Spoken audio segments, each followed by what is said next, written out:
Negotium Perambulans by E. F. Benson. Read by Richard Crowest.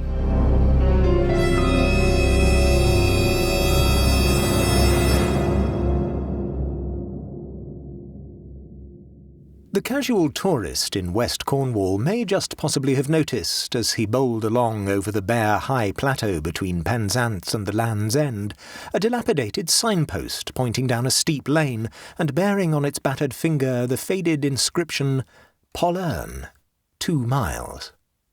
But probably very few have had the curiosity to traverse those 2 miles in order to see a place to which their guidebooks award so cursory a notice. It is described there in a couple of unattractive lines as a small fishing village with a church of no particular interest, except for certain carved and painted wooden panels, originally belonging to an earlier edifice, which form an altar rail. But the church at St. Crede, the tourist is reminded, has a similar decoration, far superior in point of preservation and interest, and thus even the ecclesiastically disposed are not lured to Pollern. So meagre a bait is scarce worth swallowing, and a glance at the very steep lane, which in dry weather presents a carpet of sharp-pointed stones, and after rain a muddy watercourse, will almost certainly decide him not to expose his motor or his bicycle to risks like these in so sparsely populated a district. Hardly a house has met his eye since he left Penzance, and the possible trundling of a punctured bicycle for half a dozen weary miles seems a high price to pay for the sight of a few painted panels. Pollern, therefore, even in the high noon of the tourist season, is little liable to invasion, and for the rest of the year I do not suppose that a couple of folk a day traverse those 2 miles, long ones at that, of steep and stony gradient. I am not forgetting the postman in this exiguous estimate, for the days are few when, leaving his pony and cart at the top of the hill, he goes as far as the village, since but a few 100 yards down the lane there stands a large white box, like a sea trunk, by the side of the road, with a slit for letters and a locked door. Should he have in his wallet a registered letter, or be the bearer of a parcel too large for insertion in the square lips of the sea trunk, he must needs trudge down the hill and deliver the troublesome missive, leaving it in person on the owner, and receiving some small reward of coin or refreshment for his kindness.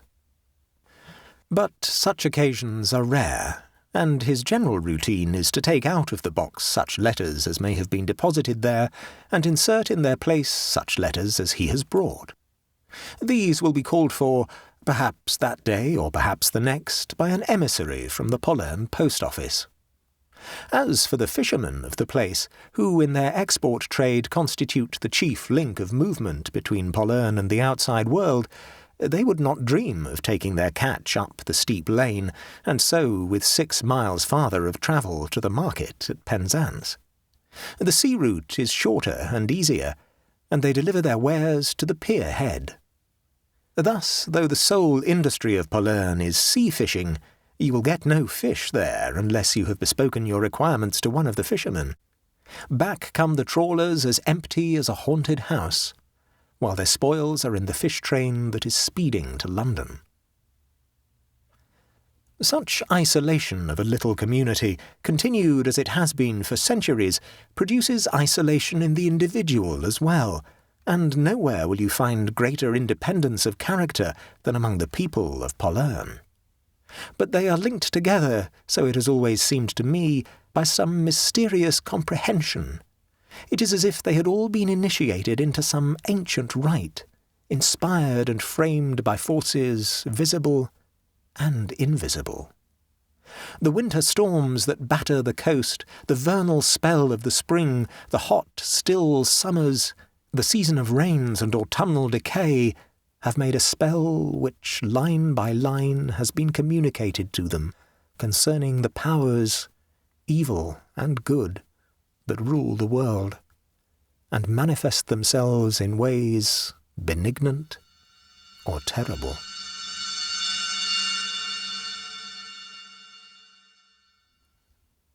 I came to Pollern first at the age of 10, a small boy, weak and sickly and threatened with pulmonary trouble. My father's business kept him in London, while for me abundance of fresh air and a mild climate were considered essential conditions if I was to grow to manhood.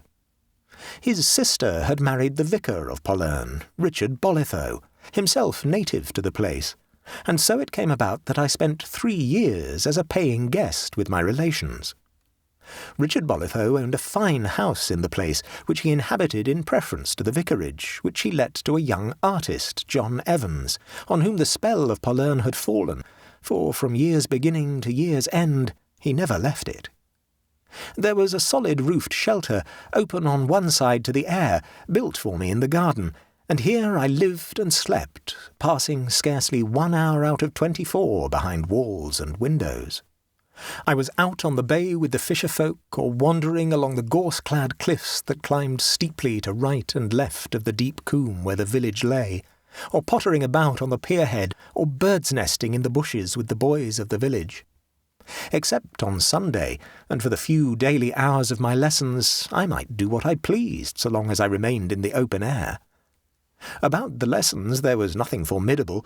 My uncle conducted me through flowering bypaths among the thickets of arithmetic, and made pleasant excursions into the elements of Latin grammar. And above all, he made me daily give him an account in clear and grammatical sentences of what had been occupying my mind, or my movements. Should I select to tell him about a walk along the cliffs, my speech must be orderly, not vague slipshod notes of what I had observed. In this way, too, he trained my observation, for he would bid me tell him what flowers were in bloom, and what birds hovered fishing over the sea or were building in the bushes. For that I owe him a perennial gratitude, for to observe and to express my thoughts in the clear spoken word became my life's profession. But far more formidable than my weekday tasks was the prescribed routine for Sunday. Some dark embers compounded of Calvinism and mysticism smouldered in my uncle's soul and made it a day of terror. His sermon in the morning scorched us with a foretaste of the eternal fires reserved for unrepentant sinners, and he was hardly less terrifying at the children's service in the afternoon. Well do I remember his exposition of the doctrine of guardian angels. A child, he said, might think himself secure in such angelic care, but let him beware of committing any of those numerous offences which would cause his guardian to turn his face from him, for as sure as there were angels to protect us, there were also evil and awful presences which were ready to pounce, and on them he dwelt with peculiar gusto. Well, too, do I remember in the morning sermon his commentary on the carved panels of the altar rails to which I have already alluded. There was the angel of the Annunciation there, and the angel of the Resurrection, but not less was there the Witch of Endor, and on the 4th panel a scene that concerned me most of all. This 4th panel, he came down from the pulpit to trace its time-worn features, represented the lich gate of the churchyard at Pollern itself, and indeed the resemblance when thus pointed out was remarkable. In the entry stood the figure of a robed priest holding up a cross, with which he faced a terrible creature like a gigantic slug that reared itself up in front of him. That, so ran my uncle's interpretation, was some evil agency, such as he had spoken about to us children, of almost infinite malignity and power, which could alone be combated by firm faith and a pure heart. Below ran the legend, Negotium perambulans in tenebris, from the 91st Psalm. We should find it translated there, the pestilence that walketh in darkness, which but feebly rendered the Latin. It was more deadly to the soul than any pestilence that can only kill the body. It was the thing, the creature, the business that trafficked in the outer darkness, a minister of God's wrath on the unrighteous. I could see as he spoke the looks which the congregation exchanged with each other, and I knew that his words were evoking a surmise, a remembrance. Nods and whispers passed between them. They understood to what he alluded, and with the inquisitiveness of boyhood I could not rest till I had wormed the story out of my friends among the fisher boys, as, next morning, we sat basking and naked in the sun after our bathe. One knew one bit of it, one another, but it pieced together into a truly alarming legend. In bald outline, it was as follows. A church far more ancient than that in which my uncle terrified us every Sunday had once stood not 300 yards away, on the shelf of level ground below the quarry from which its stones were hewn. The owner of the land had pulled this down and erected for himself a house on the same site out of these materials, keeping, in a very ecstasy of wickedness, the altar, and on this he dined, and played dice afterwards. But as he grew old, some black melancholy seized him, and he would have lights burning there all night, for he had deadly fear of the darkness. On one winter evening there sprang up such a gale as was never before known, which broke in the windows of the room where he had supped, and extinguished the lamps. Yells of terror brought in his servants, who found him lying on the floor with the blood streaming from his throat. As they entered, some huge black shadow seemed to move away from him, crawled across the floor and up the wall, and out of the broken window. "There he lay a-dying," said the last of my informants, "and him that had been a great burly man was withered to a bag of skin, for the critter had drained all the blood from him. His last breath was a scream, and he hollered out the same words as Passon read off the screen. 'Negotium perambulans in tenebris,' I suggested eagerly. 'Thereabouts. Latin, anyhow.' 'And after that?' I asked. 'Nobody would go near the place, and the old house rotted and fell in ruins till 3 years ago, when along comes Mr. Doolis from Penzance and built the half of it up again.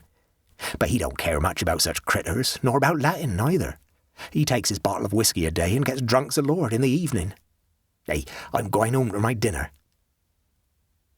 Whatever the authenticity of the legend, I had certainly heard the truth about Mr. Doolis from Penzance, who from that day became an object of keen curiosity on my part, and the more so because the quarry house adjoined my uncle's garden. The thing that walked in the dark failed to stir my imagination, and already I was so used to sleeping alone in my shelter that the night had no terrors for me. But it would be intensely exciting to wake at some timeless hour and hear Mr. Doolis yelling, and conjecture that the thing had got him. But by degrees the whole story faded from my mind, overscored by the more vivid interests of the day, and for the last 2 years of my outdoor life in the vicarage garden, I seldom thought about Mr. Doolis and the possible fate that might await him for his temerity in living in the place where that thing of darkness had done business. Occasionally I saw him over the garden fence, a great yellow lump of a man with slow and staggering gait, but never did I set eyes on him outside his gate, either in the village street or down on the beach. He interfered with none, and no one interfered with him. If he wanted to run the risk of being the prey of the legendary nocturnal monster, or quietly drink himself to death, it was his affair. My uncle, so I gathered, had made several attempts to see him when he first came to live at Pollerne, but Mr. Doolis appeared to have no use for parsons, but said he was not at home, and never returned the call. After 3 years of sun, wind and rain, I had completely outgrown my early symptoms and had become a tough, strapping youngster of 13. I was sent to Eton and Cambridge, and in due course ate my dinners and became a barrister. In 20 years from that time I was earning a yearly income of 5 figures, and had already laid by in sound securities a sum that brought me dividends which would, for one of my simple tastes and frugal habits, supply me with all the material comforts I needed on this side of the grave. The great prizes of my profession were already within my reach, but I had no ambition beckoning me on, nor did I want a wife and children, being, I must suppose, a natural celibate.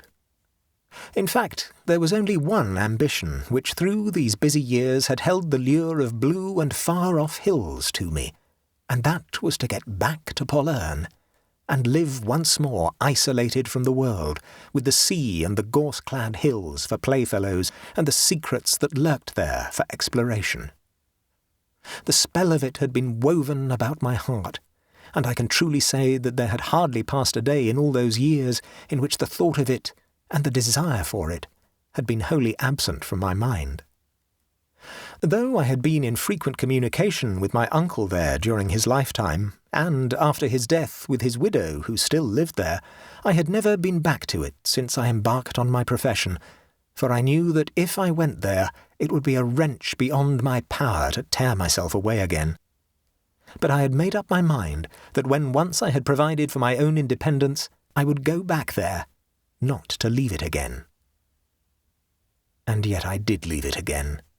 And now nothing in the world would induce me to turn down the lane from the road that leads from Penzance to the Land's End, and see the sides of the Coombe rise steep above the roofs of the village, and hear the gulls chiding as they fish in the bay. One of the things invisible, of the dark powers, leaped into light, and I saw it with my eyes. The house where I had spent those 3 years of boyhood had been left for life to my aunt, and when I made known to her my intention of coming back to Pollerne, she suggested that, till I found a suitable house, or found her proposal unsuitable, I should come to live with her. "The house is too big for a lone old woman," she wrote, "and I have often thought of quitting and taking a little cottage sufficient for me and my requirements. But come and share it, my dear. And if you find me troublesome, you or I can go. You may want solitude, most people in Pollerne do, and will leave me, or else I will leave you. One of the main reasons of my stopping here all these years was a feeling that I must not let the old house starve. Houses starve, you know, if they are not lived in. They die a lingering death. The spirit in them grows weaker and weaker, and at last fades out of them. Isn't this nonsense to your London notions?" Naturally, I accepted with warmth this tentative arrangement, and on an evening in June found myself at the head of the lane leading down to Pollerne, and once more I descended into the steep valley between the hills. Time had stood still, apparently, for the Coombe.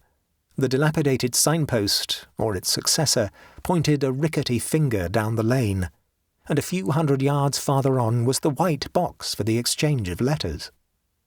Point after remembered point met my eye, and what I saw was not shrunk, as is often the case with the revisited scenes of childhood, into a smaller scale. There stood the post office, and there the church, and close beside it the vicarage, and beyond the tall shrubberies which separated the house for which I was bound from the road, and beyond that again the grey roofs of the quarry house, damp and shining with the moist evening wind from the sea. All was exactly as I remembered it, and above all that sense of seclusion and isolation. Somewhere above the tree-tops climbed the lane which joined the main road to Penzance, but all that had become immeasurably distant. The years that had passed since last I turned in at the well-known gate faded like a frosty breath and vanished in this warm, soft air. There were law courts somewhere in memory's dull book, which, if I cared to turn the pages, would tell me that I had made a name and a great income there. But the dull book was closed now, for I was back in Pollerne, and the spell was woven around me again. And if Pollerne was unchanged, so too was Aunt Hester, who met me at the door. Dainty and china white she had always been, and the years had not aged but only refined her. As we sat and talked after dinner, she spoke of all that had happened in Pollerne in that score of years, and yet somehow the changes of which she spoke seemed but to confirm the immutability of it all. As the recollection of names came back to me, I asked her about the quarry house and Mr. Doolis, and her face gloomed a little, as with the shadow of a cloud on a spring day. "Yes, Mr. Doolis," she said. "Poor Mr. Doolis, how well I remember him, though it must be 10 years and more since he died. I never wrote to you about it, for it was all very dreadful, my dear, and I did not want to darken your memories of Pollerne. Your uncle always thought that something of the sort might happen if he went on in his wicked, drunken ways, and worse than that. And though nobody knew exactly what took place, it was the sort of thing that might have been anticipated. "But what more or less happened, Aunt Hester?" I asked. "Well, of course I can't tell you everything, for no one knew it. But he was a very sinful man, and the scandal about him at Newlyn was shocking. And then he lived, too, in the quarry house. I wonder if by any chance you remember a sermon of your uncle's when he got out of the pulpit and explained that panel in the altar rails. The one, I mean, with the horrible creature rearing itself up outside the lich gate." "Yes, I remember perfectly," said I. "Ah, it made an impression on you, I suppose. And so it did on all who heard him. And that impression got stamped and branded on us all when the catastrophe occurred. Somehow Mr. Doolis got to hear about your uncle's sermon, and in some drunken fit he broke into the church and smashed the panel to atoms. He seems to have thought that there was some magic in it, and that if he destroyed that he would get rid of the terrible fate that was threatening him. For I must tell you that before he committed that dreadful sacrilege, he had been a haunted man. He hated and feared darkness, for he thought that the creature on the panel was on his track, but that as long as he kept lights burning it could not touch him. But the panel, to his disordered mind, was the root of his terror, and so, as I said, he broke into the church and attempted, you will see why I said attempted, to destroy it. It certainly was found in splinters next morning when your uncle went into church for matins, and knowing Mr. Doolis's fear of the panel, he went across to the quarry house afterwards and taxed him with its destruction. The man never denied it. He boasted of what he had done. There he sat, though it was early morning, drinking his whisky. "I've settled your thing for you," he said, "and your sermon too. A fig for such superstitions." Your uncle left him without answering his blasphemy, meaning to go straight into Penzance and give information to the police about this outrage to the church. But on his way back from the quarry house, he went into the church again in order to be able to give details about the damage. And there, in the screen, was the panel, untouched and uninjured. And yet he had himself seen it smashed, and Mr. Doolis had confessed that the destruction of it was his work. But there it was, and whether the power of God had mended it, or some other power, who knows? This was Pollern indeed, and it was the spirit of Pollern that made me accept all Aunt Hester was telling me as a tested fact. It had happened like that. She went on, in her quiet voice. Your uncle recognized that some power beyond police was at work, and he did not go to Penzance or give information about the outrage, for the evidence of it had vanished. A sudden spate of scepticism swept over me. "There must have been some mistake," I said. "It hadn't been broken." She smiled. "Yes, my dear, but you have been in London so long," she said. "Let me, anyhow, tell you the rest of my story. That night, for some reason, I could not sleep. It was very hot and airless. I dare say you will think that the sultry conditions accounted for my wakefulness. Once and again, as I went to the window to see if I could not admit more air, I could see from it the quarry house, and I noticed the first time that I left my bed that it was blazing with lights. But the second time I saw that it was all in darkness, and as I wondered at that, I heard a terrible scream, and the moment afterwards the steps of someone coming at full speed down the road outside the gate. He yelled as he ran. 'Light! Light!' he called out. 'Give me light, or it will catch me!' It was very terrible to hear that, and I went to rouse my husband, who was sleeping in the dressing-room across the passage. He wasted no time, but by now the whole village was aroused by the screams, and when he got down to the pier, he found that all was over. The tide was low, and on the rocks at its foot was lying the body of Mr. Doolis. He must have cut some artery when he fell on those sharp edges of stone, for he had bled to death, they thought, and though he was a big burly man, his corpse was but skin and bones. Yet there was no pool of blood round him, such as you would have expected. Just skin and bones, as if every drop of blood in his body had been sucked out of him." She leaned forward. "You and I, my dear, know what happened," she said, "or at least can guess. God has his instruments of vengeance on those who bring wickedness into places that have been holy. Dark and mysterious are his ways. Now, what I should have thought of such a story if it had been told me in London, I can easily imagine.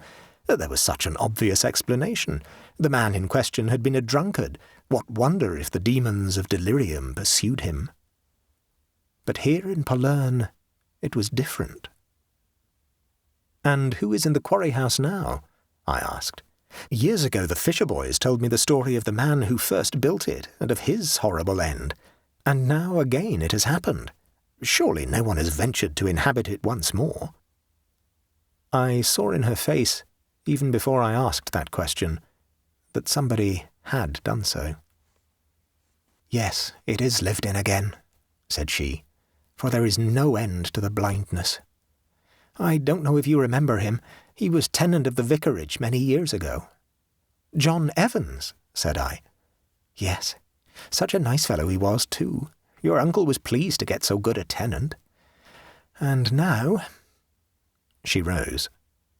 "Aunt Hester, you shouldn't leave your sentences unfinished," I said. She shook her head. "My dear, that sentence will finish itself," she said. "But what a time of night! I must go to bed, and you too, or they will think we have to keep lights burning here through the dark hours." Before getting into bed, I drew my curtains wide and opened all the windows to the warm tide of the sea air that flowed softly in. Looking out into the garden, I could see in the moonlight the roof of the shelter in which for 3 years I had lived, gleaming with dew. That, as much as anything, brought back the old days to which I had now returned, and they seemed of one piece with the present, as if no gap of more than 20 years sundered them. The two flowed into one like globules of mercury uniting into a softly shining globe of mysterious lights and reflections. Then, raising my eyes a little, I saw against the black hillside the windows of the quarry house, still alight.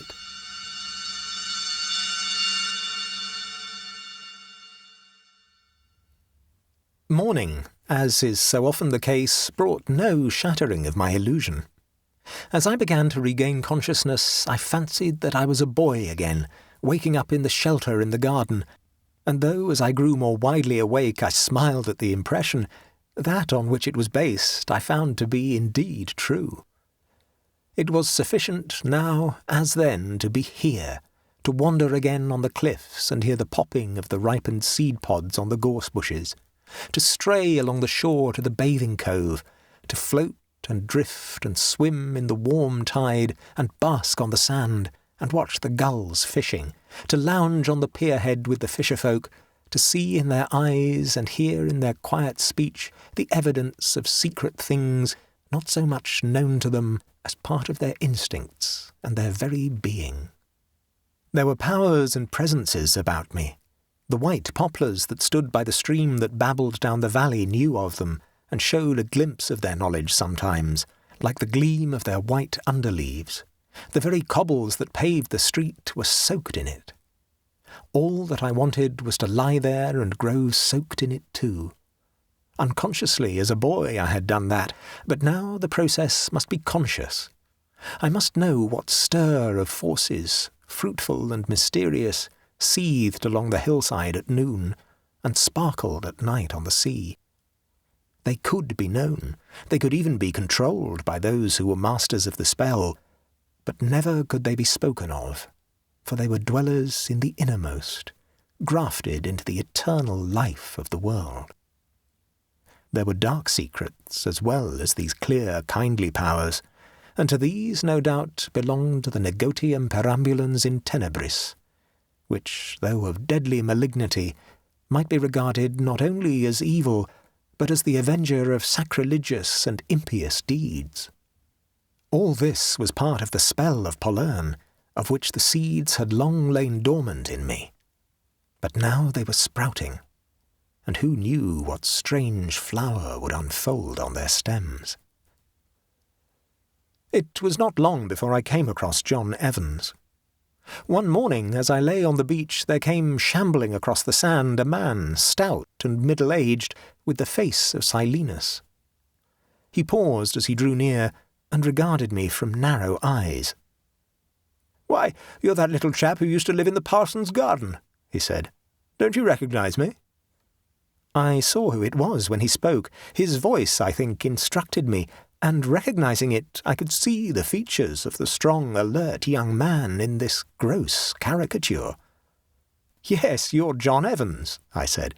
"You used to be very kind to me. You used to draw pictures for me." "So I did, and I'll draw you some more. Been bathing? That's a risky performance. You never know what lives in the sea, nor what lives on the land, for that matter. And not that I heed them. I stick to work and whisky. God, I've learned to paint since I saw you. And drink, too, for that matter. I live in the Quarry House, you know, and it's a powerful thirsty place. Come and have a look at my things if you're passing. Staying with your aunt, are you? I could do a wonderful portrait of her. Interesting face. She knows a lot. People who live at Polerne get to know a lot, though I don't take much stock in that sort of knowledge myself. I do not know when I have been at once so repelled and interested. Behind the mere grossness of his face there lurked something which, while it appalled, yet fascinated me. His thick, lisping speech had the same quality.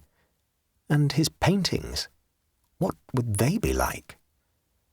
"I was just going home," I said. "I'll gladly come in if you'll allow me." He took me through the untended and overgrown garden into the house which I had never yet entered. A great grey cat was sunning itself in the window, and an old woman was laying lunch in a corner of the cool hall into which the door opened. It was built of stone, and the carved mouldings let into the walls, the fragments of gargoyles and sculptured images, bore testimony to the truth of its having been built out of the demolished church. In one corner was an oblong and carved wooden table, littered with a painter's apparatus, and stacks of canvases leaned against the walls. He jerked his thumb towards a head of an angel that was built into the mantelpiece, and giggled. "Quite a sanctified air," he said. "So we tone it down for the purposes of ordinary life by a different sort of art. Have a drink?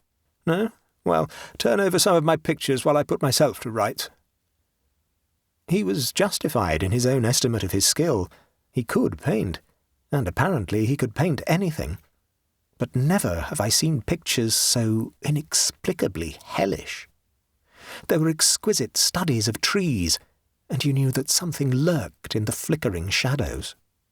There was a drawing of his cat sunning itself in the window, even as I had just now seen it, and yet it was no cat, but some beast of awful malignity. There was a boy stretched naked on the sands, not human, but some evil thing which had come out of the sea.